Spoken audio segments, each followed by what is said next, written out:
الطاف حسین نے حالیہ بلدیاتی الیکشن کے بائیکاٹ کا اعلان کر دیا۔ شہر میں چیکنگ، مہاجروں کے غدار خالد کمالو اور ستار۔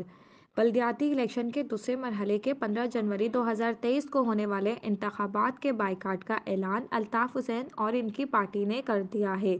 شہر بھر بلدیاتی الیکشن کے بائیکاٹ کے سلسلے میں وال چیکنگ کر دی گئی ہے۔ ملیر سیکٹر کی جانب سے کی جانے والی وال چیکنگ کی تصویر موصول ہوئی ہے۔ کراچی کے 7 اضلاع کے 25 ٹاؤنز میں 15 جنوری 2023 کو بلدیاتی انتخابات کے سلسلے میں الیکشن کمیشن نے تیاریاں مکمل کرنے کی ہدایت دے رکھی ہے، جبکہ آج M Q M, Hyderabad P S P اور بحالی کمیٹی کی جانب سے بلدیاتی حلقہ بندیوں کے خلاف الیکشن کمیشن کے سامنے احتجاج کا اعلان کر رکھا ہے۔